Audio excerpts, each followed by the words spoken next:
If you have questions you want to run down that we're not exploring, we've got a few questions and some of the issues that we know we're going to explore because we know what our priorities are as a group. But we'll entertain the questions. If you don't hear your question being read verbatim, it's likely because it's very similar to 2 or 3 others that came in, and we're just combining them and trying to synthesize those. But we want to greet each of the three. Welcome to Pat Chesbro and to Kelly Tshibaka, who is here in the room with us, and Senator Lisa Murkowski, who is online. Can you hear us okay, Senator? I can, we're all good. Okay, excellent. And we know you were here in the region this week, but had duties on the floor, so we're glad you could participate virtually. And why am I hearing an echo, guys? What? Speaker on the laptop. I don't want to hear the speaker on the laptop. Is it going to stop? Thank you. All right. I don't care what the reason was, as long as we make it stop. Okay. So with that in mind, I will read this and want to thank each of the candidates that are here. Each of you have considerable public service to Alaska, and we thank you for that, and for participating in the annual meeting event that is attended by over 300 of Alaska's Southeast Alaskan leaders. The media is present, and we look forward to interacting with you over the next hour. We're asking those gathered here to forward the questions that will be collected and combined by myself the best we can. There are runners gathering additional questions, and we'll ask those for as long as time allows. Each candidate will be provided time for an opening statement of up to 3 minutes, and there we'll go in alphabetical order to start with. So then we'll rotate the order of response over the questions as we go through, and we'll ask each candidate to answer the questions in 1 minute, and then that'll allow for more questions from the audience. We'll have flexibility within reason. If there's need for clarification, we might go an extra 30 seconds. Then we'll allow for closing statements to be presented in the opposite order of the opening statements. And we have a timer here in the front.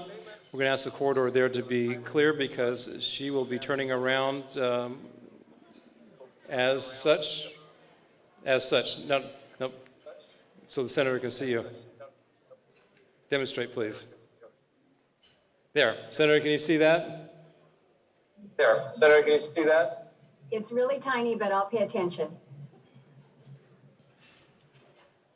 Move back just a little bit. Okay, so we'll make sure that our panel can see those questions and the timers, and then we'll make sure that Senator can see those as well. So we'll make sure this moves as smoothly as possible. So with that, we're going to start in our alphabetical order, which means that Pat Chesbro, you have the floor for your 3 minutes opening statement. Thank you.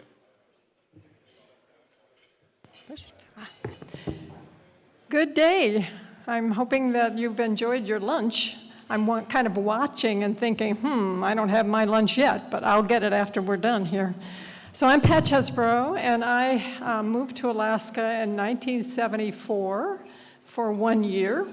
As similar to many people who choose Alaska for home, we came and then it hooked us and we stayed. And it's been good to us and to our family. I came as an educator.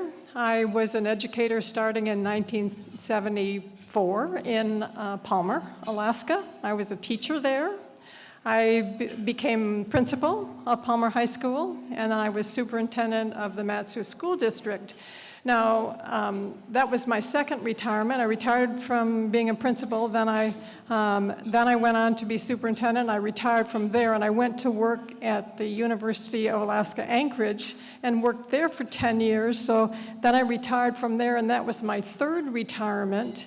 And now I'm looking for a job so I can have a fourth retirement sometime in the future, I guess. So I guess I'm not good at retiring. Thank you for inviting me today. I'm really glad to be here, and I have been very challenged with listening to what I've heard today, very excited. and very challenged to think that I do not know all the answers that you seek. And I don't think maybe anybody in here knows them all, but I'm hoping to learn more today and tomorrow. And I ask your forbearance that I didn't know everything when I got here, and I probably won't know everything when I leave. I am, as an educator, though, always have been future-focused. You know, I worked with young people for a long time. I helped teachers to work with young people for a long time. I helped principals and superintendents to work with young people for a long time. And I think that that is where my vision lies and where my interest lies. As I was listening this morning, I was thinking how important it is for us to have strong school systems and strong workforce development in this state. All of the things that people talked about today, needing more workers, needing more skilled workers, needing more maritime workers, needing people retiring we just need that. So as we move forward, I'll be probably talking a lot about the future, and I do appreciate very much you inviting me and look forward to the questions. Thank you. Thank you. Next to Lisa Murkowski. Ms. Senator? Murkowski. Thank you, Robert, and thank you to all of you at Southeast Conference. I do wish that I could be there, but we've got votes today. We are going to be swearing in our new Congresswoman today, so it's busy here in Washington, D.C. But I want to thank Southeast Conference for the work that you do to build a stronger economy for Southeast. Believe me, I get it. I get it because I am connected to Southeast Alaska. I was born in Ketchikan when my dad was there in the Coast Guard. I spent my childhood years in Wrangell and in Juneau. I was later honored as an adult to be adopted into the Deshitan clan and given the name Anshawaki, an honor that today is still very humbling.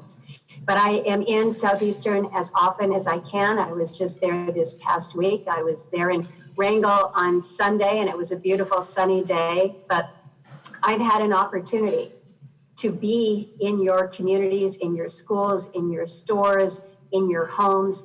I went up to the Wrangell Dam to look at the second most threatened dam in the state of Alaska. I've seen the rock slide in Skagway and know that that is continuing to threaten the tourism industry there. I've seen the landslide in Haines and understand why it's so important that mental health issues continue to be addressed. I've heard the passion from the people in Tenakee about the landless issue.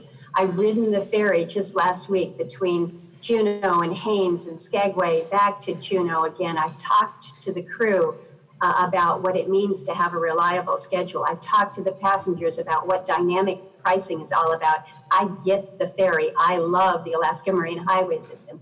I've talked trash with the city managers about landfill issues. I've met with a longshoreman on the docks there in Ketchikan and the air taxi operators about what we need to do with weather cams in Misty Fjords and over there on Prince of Wales. I've walked the docks in Sitka with our Coast Guard men and women about what we're going to be doing to bring new cutters to Alaska. Being out in Metlakatla with the Chester Lake Dam, Klawak, the new site for their tourist operation.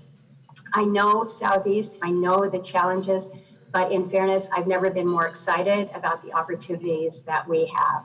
I've got seniority that I have been using. I forge bipartisan relationships. We have passed initiatives like the infrastructure law, like the Alaska Tourism Restoration Act, everything that we've been doing on appropriations. I've been delivering real results for Southeast Alaska, and I'm in an even more opportune position to do so. Know that I care deeply about Southeast. I care about you. I care about your communities. And I'm running because I really want to help realize the vision for your region and our state. So thanks for the opportunity to be with you. Thank you. And welcome, Tshibaka. Your turn. Thank you, Robert and Southeast Conference, for hosting this event. It is such a delight to be in Ketchikan again. where I'm a proud auxiliary member of the American Legion Post 1 under the statewide leadership of Deb Davis. Southeast, I think, has a way of being more than just a community. It's like family, and you all know that. When I served in Juneau as Commissioner of the Department of Administration, my employees and colleagues, some of whom are here with us today, quickly found a very close place in my heart, and you still occupy that place. I love them dearly. I was fortunate to get to hire Leslie Isaacs from Kloak. He is also the chair of Spruce Root, and he served as my administrative services director. I think many of you know him. We shared mutual friends going back for years, which quickly made Leslie a dear friend that felt like family to me. I also have dear friends in Sitka. My husband and I started a faith-based organization that focuses on raising up leaders about 16 years ago. And we now oversee this organization and support it. And we've got groups in states across the nation.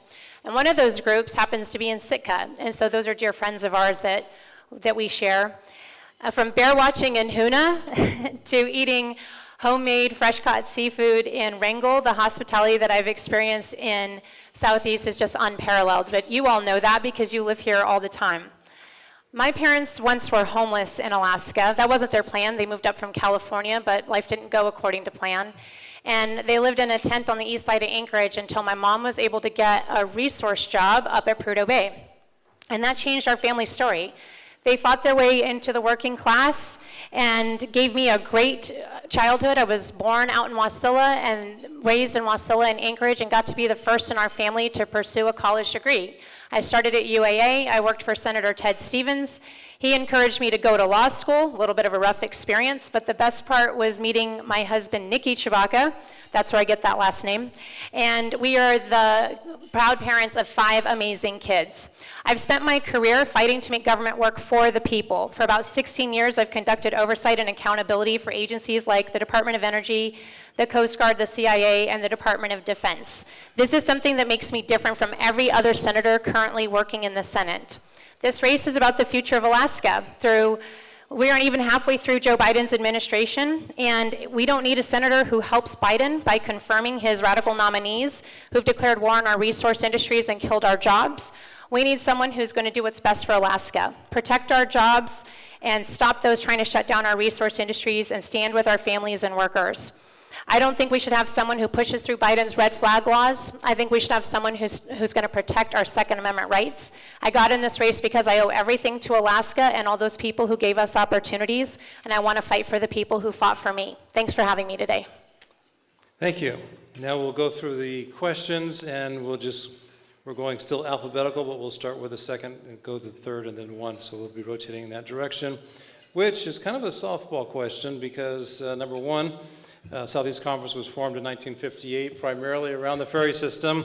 And number two, the question gets pitched first to Senator Murkowski. We already know her great bias towards the ferry system. But specifically about the opportunity right now, there are funds available to modernize the fleet.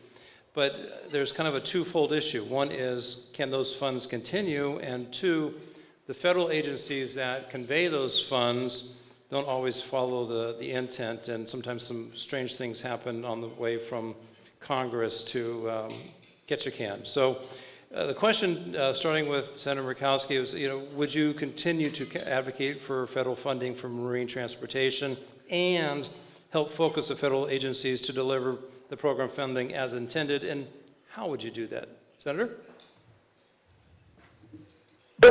Yeah, well, this is an easy answer for me, Robert, because it is an absolute hard yes, and it is a commitment that I give to the people of not only Southeast Alaska, but to all Alaska. The fact of the matter is that this is our marine highway.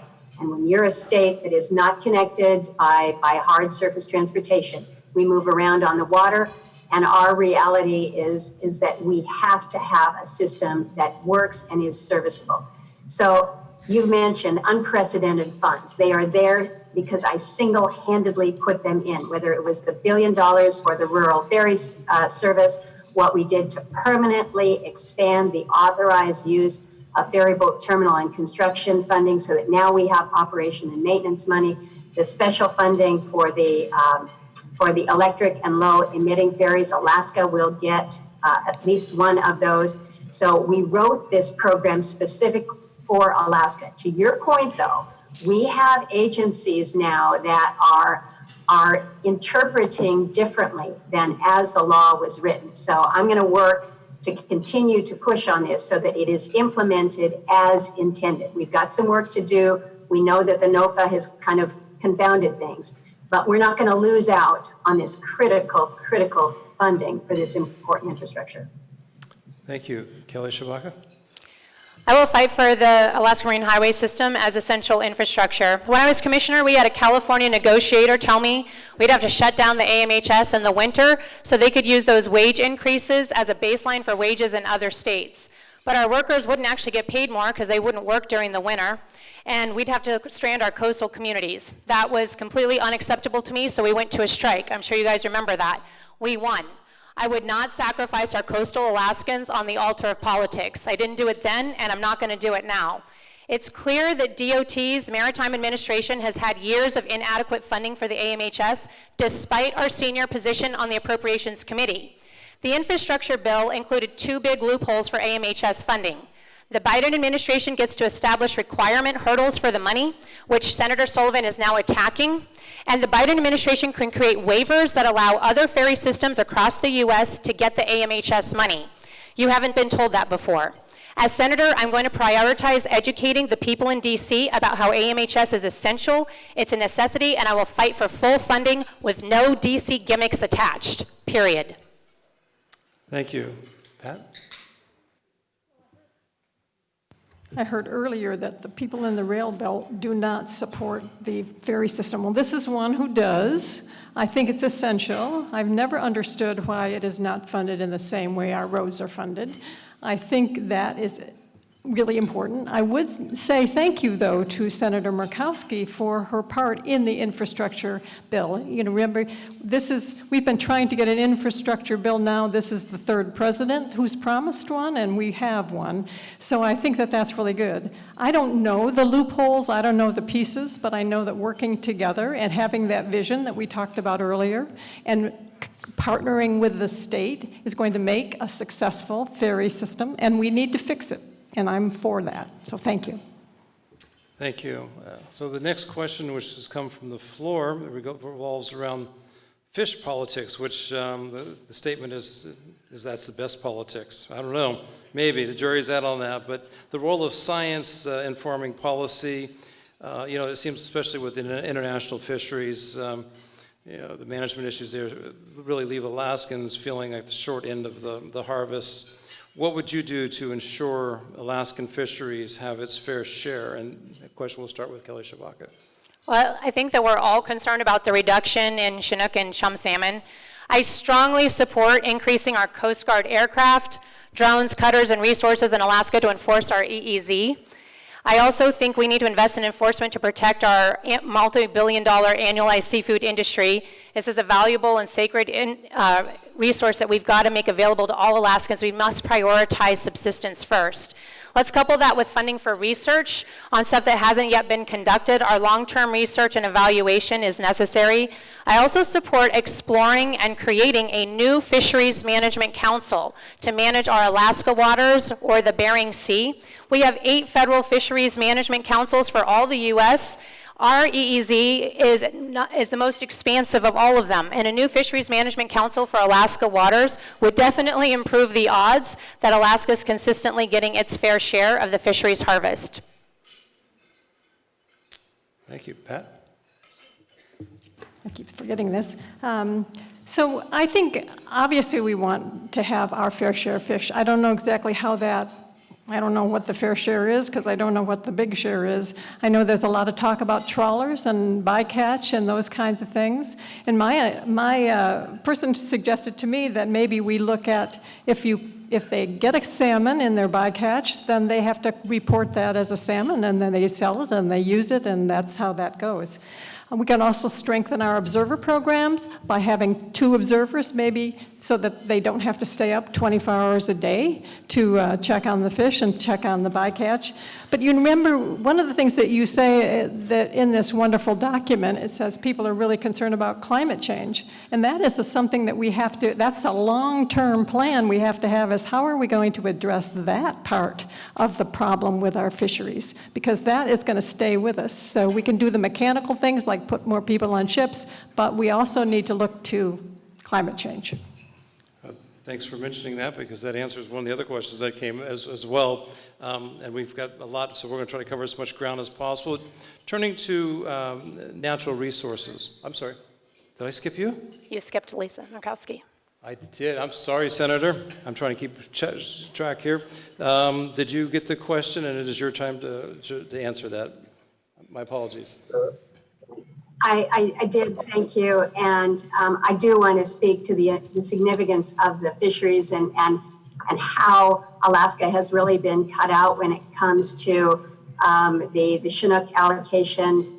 We took the smallest cut in that allocation during the last Pacific Salmon Treaty negotiation, but we lose allocation every time at every IPH meeting, despite the fact that we submit the lion's share of funding, about 80% of the funding. So what the role of Congress is, what the role of us in the delegation is to do is to make sure that we are sufficiently funding the research. I have been doing that. I've targeted to Alaska.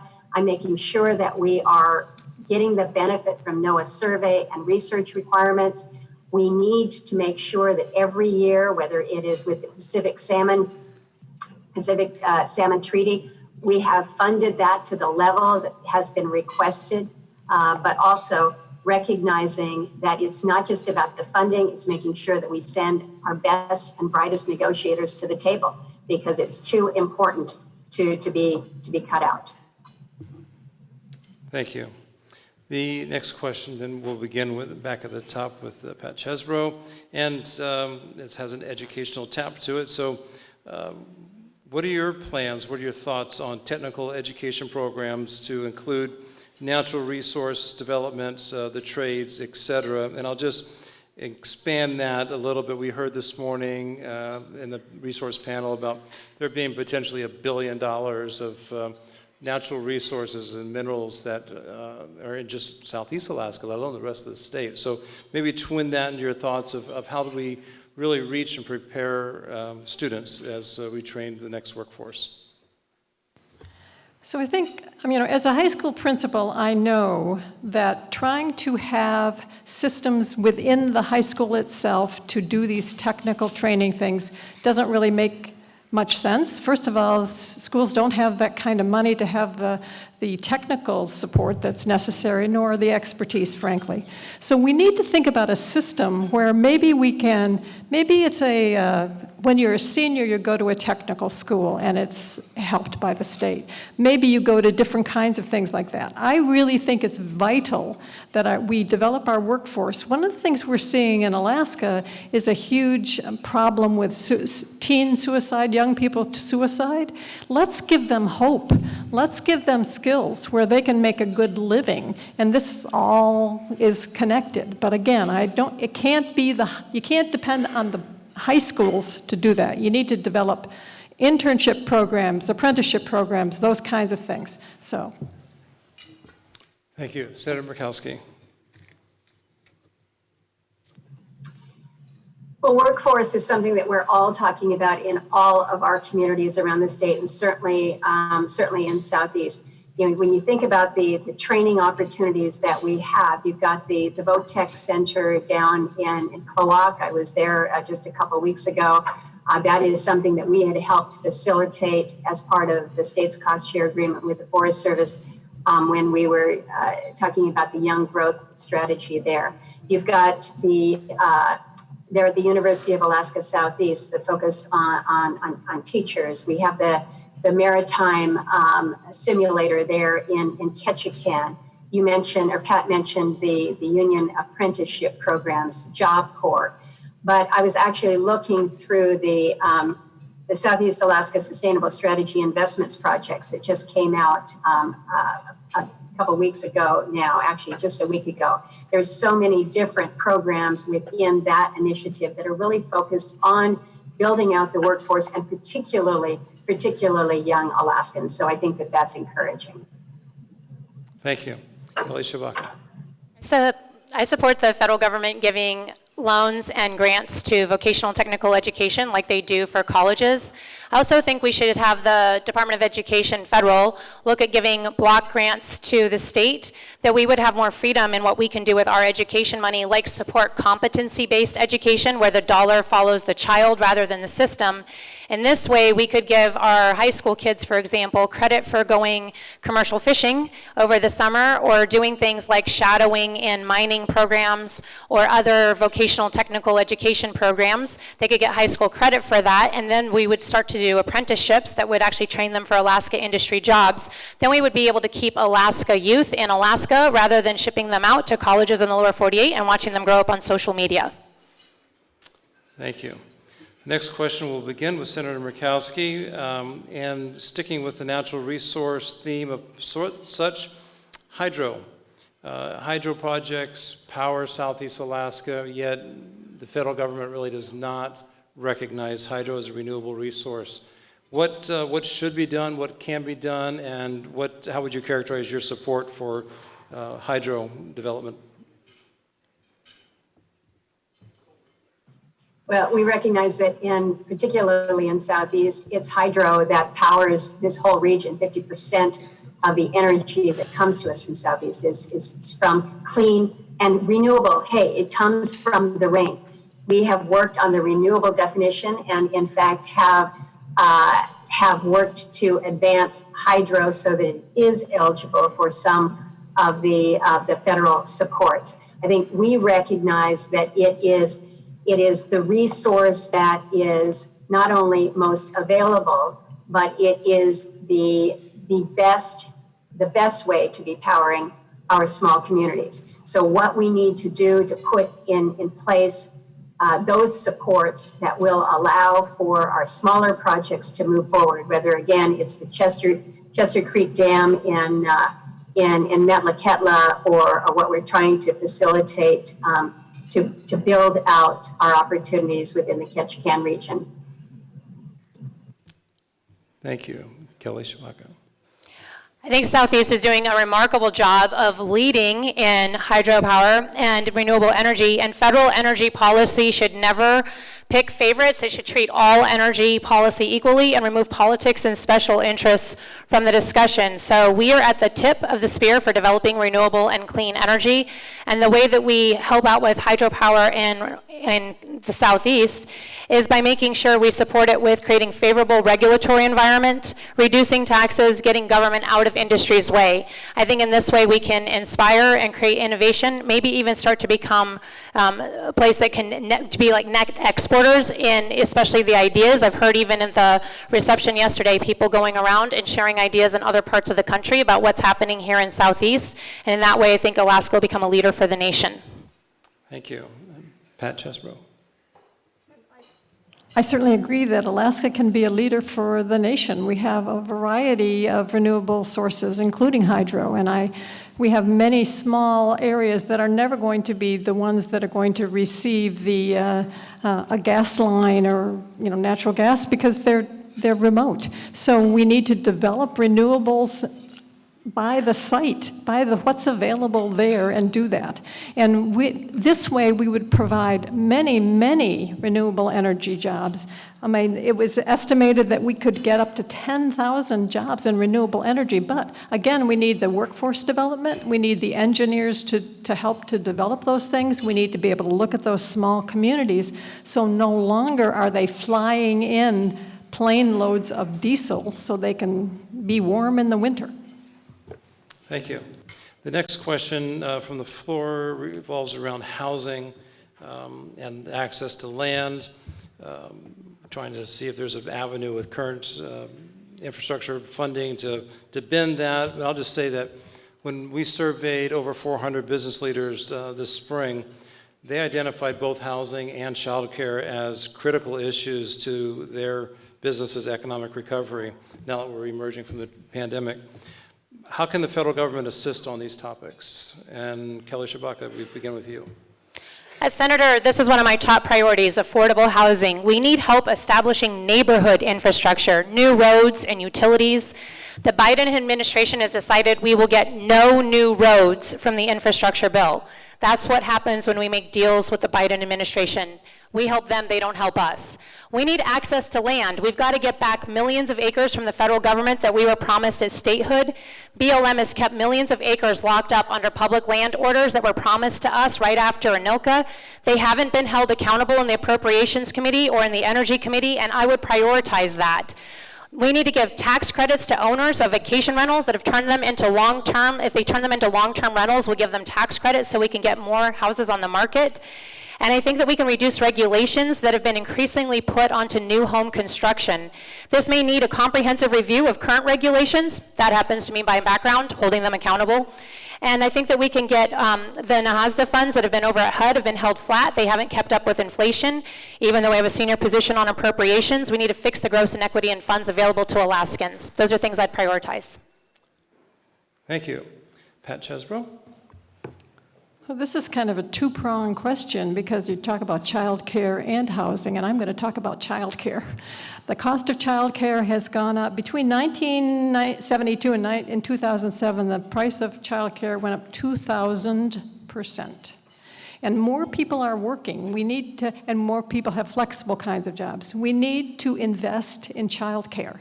And that means we need to invest not only in the, helping people to afford it, but we need to invest in the people that provide it. We need to have professional childcare workers. We know this is really important. Another thing the federal government can do is help us with the idea of preschool, 3- and 4-year-olds to go to preschool. That would save families money if the kids are going to preschool, and it would help the children. So that, too, is an important issue, and that is something that we really need to address. Thank you. Senator Murkowski. Senator Murkowski. So housing, number one issue everywhere, not just there in Southeast. And I have been working to try to advance solutions that work in communities. In the infrastructure bill, we got about 23 million for projects to increase affordable housing and to reduce homelessness. In Sitka alone, it's $1 million to help on the homelessness issue. I secured the first increase in 25 years for the Indian Housing Block Grant formula, which will be significant to help us with our housing initiatives. For Kelly to suggest that there's no new roads that will be built under the infrastructure bill is just absolutely flat out not true. And she needs to look clearly to that measure that not only builds out the road infrastructure, but also bridges, every aspect of really connection is contained as part of that infrastructure bill. Thank you. We'll begin the next round of questions with Pat Chesbro. And our tribal partners they bring substantial value to our economy and have a very special government-to-government relationship at the federal level. How would you strengthen those opportunities and partnerships?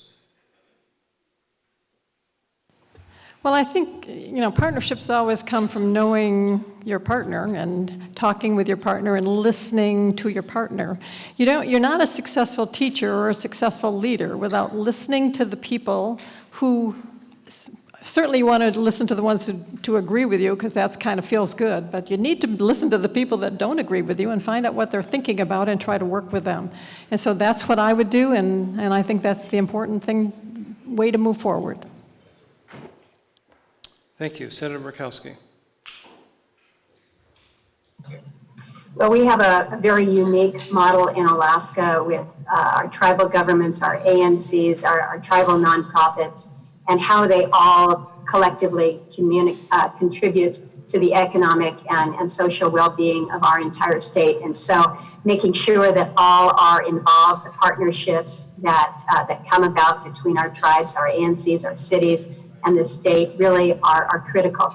There's so many different areas where we can be working together more. You think about matters of co-management that we have seen. not only co-management of resources, but working with our agencies. I mentioned the Southeast Sustainability Project earlier.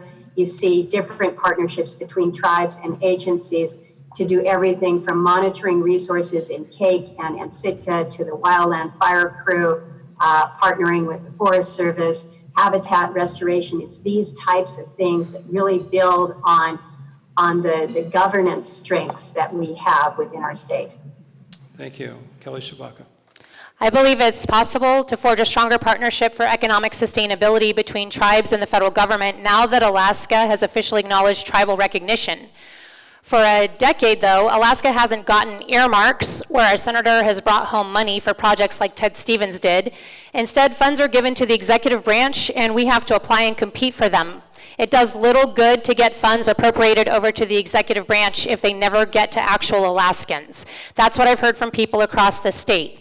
So as senator, I will add a grant writer and contract expert to the Senate staff that Alaskans can use to actually access funds.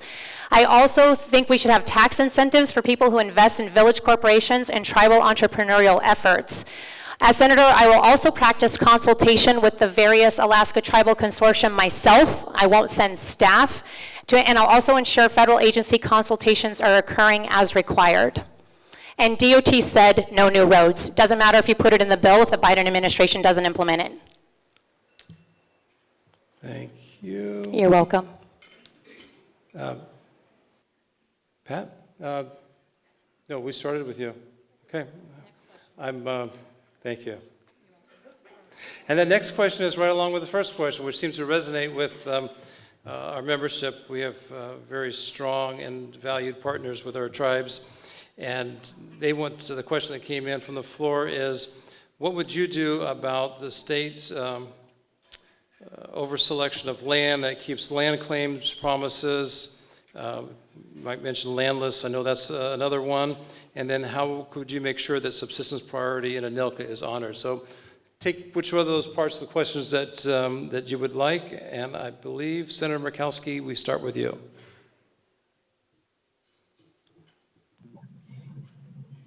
So I have been dedicating most of the years that I've been here in the Senate to work on just these issues of land allocation and distribution, promises that were made under ANCSA, whether it is the Sea-Alaska land conveyance that took us a period of years to resolve, or what I am working on now with the landless communities to resolve just that disposition. I think we recognize, particularly in the Tongass, every acre is special to some. We recognize that, so trying to find the balance between keeping our commitment and our obligation to our Native people and honoring the ability and the opportunity for access to all. That's what we are navigating as we speak with this landless legislation that we have before the Senate right now. Thank you. Kelly Tshibaka. I think it's really important for us to prioritize the needs of all Alaskans, making sure that the federal government takes ownership of the lands they've contaminated and clean them, or in the cases of lands that we want them to just take back and give us land that is already clean that our Alaska Native partners can use and develop in resources is a high priority. It has to be. I am proud to say that I've been endorsed by our former Democrat opponent for this U.S. Senate race, Edgar Blatchford, an Alaska Native leader, and the former mayor of Seward, and also proud to have our rural efforts for our campaign led by Paulette Shirk, the Alaska Native leader who ran the write-in campaign for Senator Murkowski in 2010.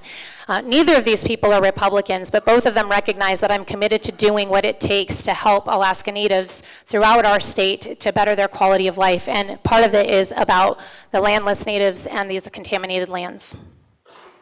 Thank you. Pat? So I spoke with the Eklutna tribal leader a while back, and he said the land they had been given was on a mountain and totally inaccessible. We have to be careful that as we make sure people get land, they get land that's useful to them and the way they live versus the land that we just, well, we're going to give them this little piece of land and say we did it. So I think that's a really, really important part of this, that we need to talk with our tribal friends to find out what's the best land for you to have. Where would it be best for you? Because they're our partners and we need to listen. Thank you. I appreciate your reference to members of the other party. This question came from the floor. Is what are your plans to reach across the aisle and work with others not in your party? So Kelly Tshibaka, for your question. You can just reiterate what you just said. Not to repeat myself, but I've demonstrated a long career of being able to work with people on all sides and delivering results. As a senior leader working for 8 years under President Barack Obama, I also worked for President Bush, I worked under President Trump, I worked for Governor Dunleavy. In all those positions, my role was to help expose waste, fraud, and abuse. I've delivered billions of dollars back to taxpayers. Under President Obama, I spent 5 years leading bipartisan efforts to pass the complex legislation that led to the creation of the Intelligence Community Inspector General. I'm happy to have Edgar Blatchford's endorsement and the help of Paulette Shirk, but I think it's important to remember we build coalitions around shared values, around things like the fact that we've all together experienced our collective vulnerability to supply chain issues and the crash of tourism and business across America. On the West Coast, we have this issue of federal land control. All of the West Coast senators share this problem. I think we can build a coalition of the transfer of public lands back, and remember, down the West Coast, all of the senators are Democrats. Thank you. Pat Chesbro?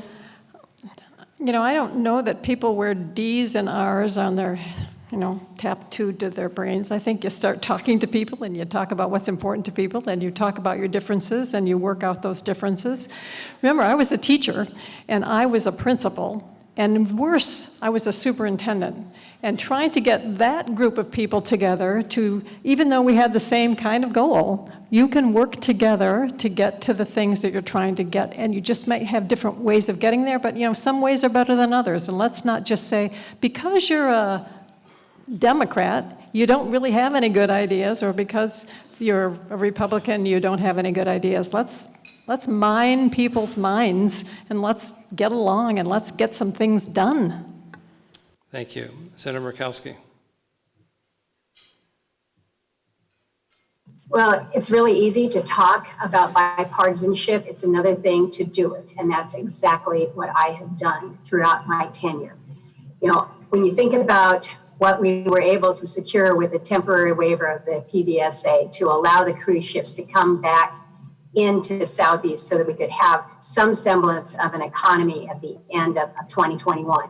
That didn't come about just because we dealt with Republicans. We dealt with an administration that we had to build a relationship with, all right? Kelly will suggest to you that I'm doing this to help Biden. I think that pretty much helped all of Southeast and all of the state of Alaska when we were able to gain that.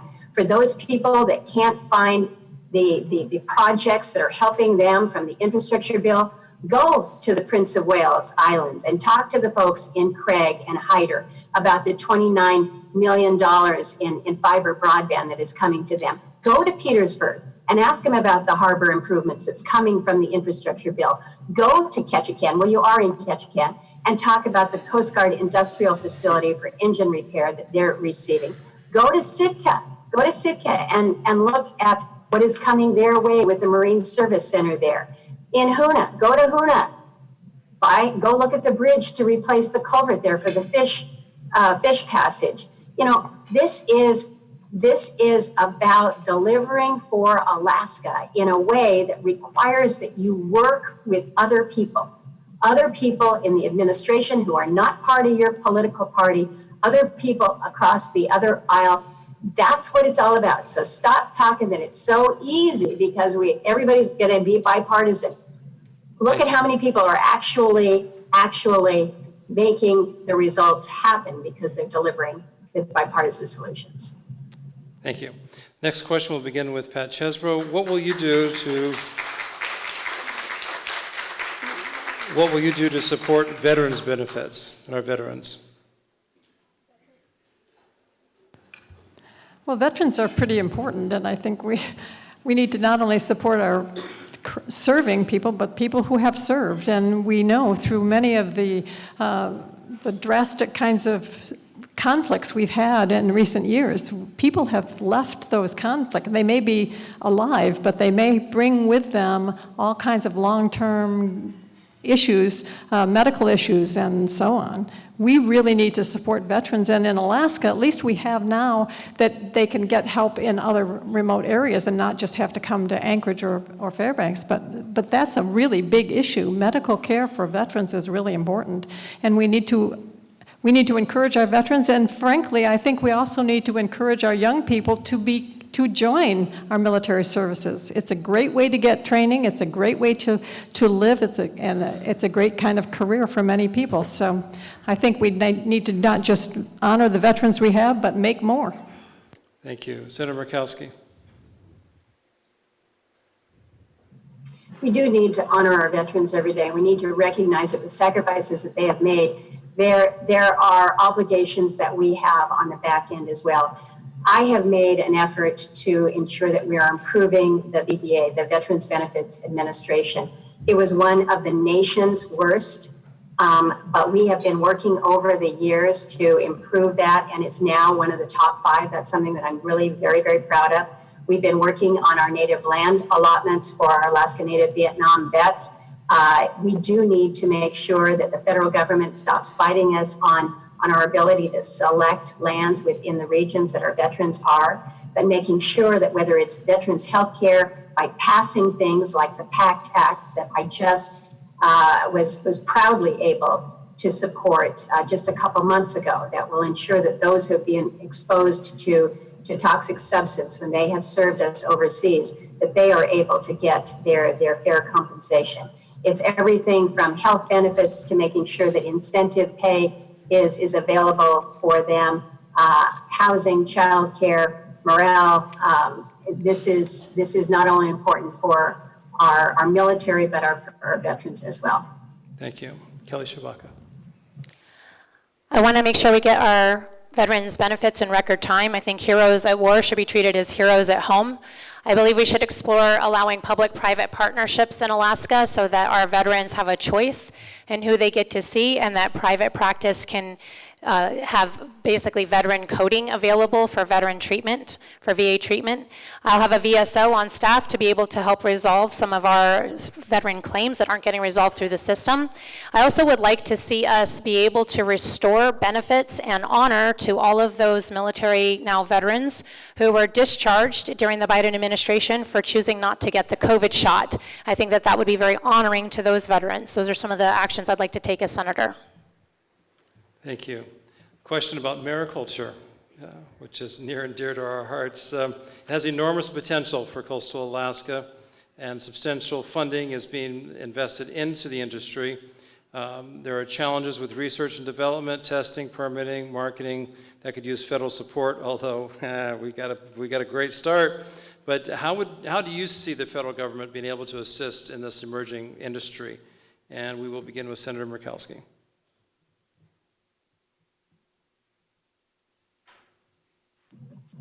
Thank you. Mariculture is the happening place to be, and it's something that I have long put muscle behind, just from the early days of Oceans, Alaska, when they were first standing that up there in Ketchikan. But I've been working to build out and to help boost public-private partnerships in our blue economy so that Alaska's entrepreneurs can really leverage some of the federal science and the resources that are out there. I've got this bill that's focused on what we're calling oceans clusters. I think it works well with the initiative that we are seeing through Southeast Conference right now, that is focused on building out mariculture. To know that you got $49 million coming for the Alaska Mariculture Center, you partner that with what we're doing at the federal level. On the testing side, we've been working over the years to try to help stand up testing locally within the region, whether it's there in Sitka. I know Metlakatla is interested, but also on ocean acidification, because when we're talking about mariculture, we need to understand the health of what is going on within our oceans, and so that is also a measure that I have helped to advance. Thank you. Kelly Tshibaka. Well, congratulations on the $49 million that you've received. We need to address strangulation by regulation, though. Senator Sullivan recently said on the Senate floor, when talking about the infrastructure bill being like a bait and switch, he said the Biden administration regulations are clearly designed to kill all infrastructure. The departments are not abiding by the laws for permit rules, and as senator, I would hold them accountable through budget cuts in the Appropriations Committee and hearings like before the Energy Committee. Neither of those have happened yet, and it's time we do that. I will also leverage my extensive experience in the oversight network of the executive branch to begin auditing some of these agencies' regulations and whether they've exceeded their statutory authority. I support passing a law that says that regulations of a certain monetary or policy magnitude have to come back to the Senate for review and confirmation. And then I think we needed to undertake an education campaign for members of Congress to demonstrate the need in Alaska for economic development. We can push for R&D and financing programs and developing the mariculture supply chain. Thank you. We want to give each of you. You're going to let me say Oh, I'm something? sorry, Pat. No, I was already excited. It's okay. You're trying to move us on here. Yes, and congratulations on the $49 million the grant, because I think that was a competitive grant, and I appreciate the work. Last night at the reception, we had locally sourced oysters and locally sourced shrimp. Those are the kinds of things that are really exciting to have. And the idea of kelp farming, just think of the things we can do in this state to make to renewable things that'll help with our food security, which is also an issue. We have so much potential, and the potential for our universities to develop the workforce and to do the research. These are opportunities that just extend out like a World Wide Web, I guess, and I'm really excited about it, so I'm all for it. Thank you. Now we'll go into closing remarks, which will be presented in the opposite order of the opening statements. So the first 3 minutes closing statements goes to Kelly Tshibaka. Alaskans are trying to decide this week between paying for gas and groceries. We've heard a lot about how it would be helpful to have a 25-year career politician stay in the Senate for 6 more years. But Alaska's seniority is being used to help Biden confirm his radical nominees, push through Biden's red flag laws, and late-term abortions. Remember, ANWR was shut down by a nominee who was only in place because of a single tie-breaking vote made by the incumbent. She says that she couldn't stop this confirmation, but she was able to single-handedly stop the Biden nominee for the deputy interior secretary. In this infrastructure bill she wrote, we got Biden's climate change agenda, but there's giant loopholes jeopardizing the funding for the AMHS, and we have to fight to get half of 1% of the infrastructure funds, even though we are 18% of the landmass of the United States. We left 17.5% of the funds on the table. We need a senator who's going to fight for Alaska, not for Joe Biden. And I'm willing to take some heat in DC to do what's best for the people of this state. That's my experience, taking a lot of heat in DC. Unlike the incumbent, my campaign isn't mostly funded from dark money in DC, it's mostly funded by Alaskans, so I'm not going to be pinned to the wall by DC insiders. Getting things done in DC takes more than just friendships in the Capitol. I'm willing to hold agencies accountable in committee. I'm able to leverage thousands of executive branch internal oversight personnel to get results. I'll build a communication shop, to begin messaging the truth about Alaska and grow our advocacy base and economy. I want to add a grant writer and contract expert to the Senate staff so Alaskans can find and access money in the executive branch when we haven't gotten those earmarks in a decade. I want to make sure that we can leverage the national security network that I'm from to begin advancing investments in our defense and security readiness. Senator Sullivan recently put it like this: who do you stand with? Do you stand with the American people, the workers, and the families that are getting crushed? Or do we stand with Joe Biden, the special interests in the White House and the radical environmentalists are his allies? That's the question that's before Alaska. Do we want a senator who's standing with Alaska, or do we want the senator who's been standing with Joe Biden? Southeast can inspire America with our tourism. We feed America with our fish. We create America with our minerals. We build America with our timber. We can protect America with our national security posture. But we have to have leadership that won't be bullied or controlled by DC insiders. I'm that leadership, and it's time for a change. Thank you. Thank you. Senator Murkowski.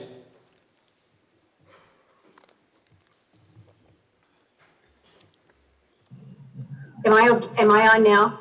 Yes, you're on. Okay. You begin your 3 Sorry about minutes. that. You disconnected there for a second. Thank you. Again, Robert, thank you, and to all those at Southeast Conference for providing the forum.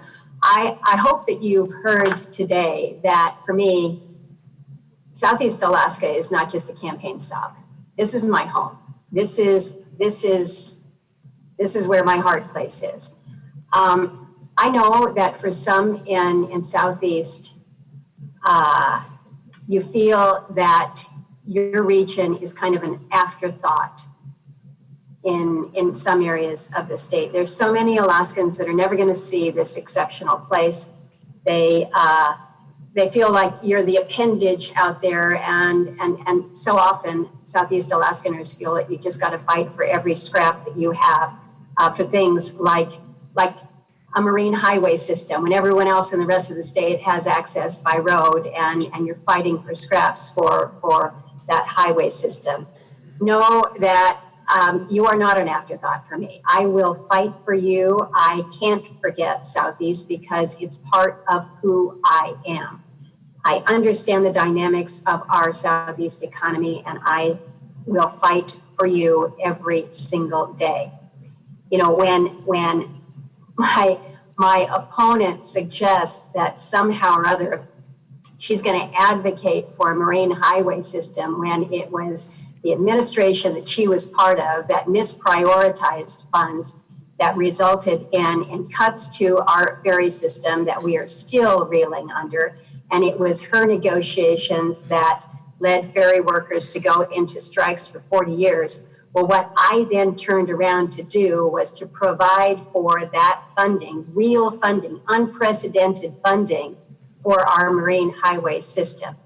And we've got some work to do with the state. We're going to keep pushing them on this, but this is not negotiable. This has got to be, this has got to continue to improve for our state and the health of our state. When the cruise ships couldn't enter Alaska, I heard from you. I passed legislation that brought them back and helped keep our small businesses afloat. I have worked with you to protect our view sheds and provide critical timber supply throughout what we have done with the Alaska Mental Health Exchange. I'm not going to insult you folks by relying on partisan talking points or grandiose promises that have no basis in reality. With me, you know what you get because I have lived your issues. I know your region, and I will fight for you every day. I'm running to achieve a vision that we all share. I'd be honored to earn your vote, and I'll look forward to seeing my fellow colleagues here at our next forum in Kodiak. Thank you for the opportunity. Thank you. Pat Chesbro, your 3 minutes, please. Thank you. So, as I said before, I've lived in Alaska a long time, and I have not had the opportunity to work with you in South Central very much. I am very impressed with what you're doing and your vision for the future and your future-oriented work. And I'm looking at what we heard this morning about the kind of the look at Alaska, and the list of the strengths listed in the booklet is beauty and recreational opportunities, a tourism sector, a seafood industry, rich Alaska Native culture and heritage, people and Southeast Alaskan spirit, and a great place to raise kids and families. These are people issues, folks. These are the issues that need to have a focus on the future, a focus on the children, a focus on families, a focus on making sure everybody has a good, everyday life, can afford housing, has a job that gives them what they need, can eat, all of those kinds of things. All of those things are issues. You are all working toward that end, and so would I. My life is young people and families and working forward.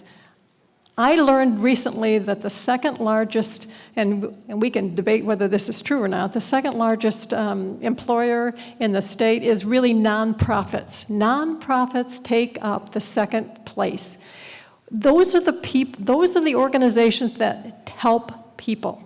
We need those organizations, and we need to develop the young people into those situations that are going to support all of us and support our families and support our children in the future. We need strong education systems. We need all of those kinds of things to hold up the rest of the things that we need to do. I am a person who focuses on those things. I am a person who works with others. I am a person who cares about Alaska as much as anyone else in this room. As I told you, I wasn't born here. I chose Alaska. And I really appreciate your attention. I appreciate your knowledge. And I appreciate that you've really challenged my brain today to learn a lot more, and I will be learning more. And so thank you very much. Thank you.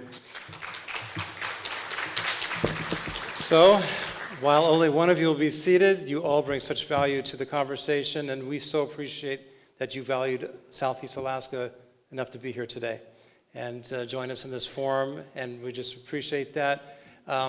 If you don't have to go far, don't go far. We're going to take about a 5-minute transition, which I'm not sure how many seconds are in a minute, but let's not get too far away. But please, a hearty thank you of applause for our 3 participants today. Thank you.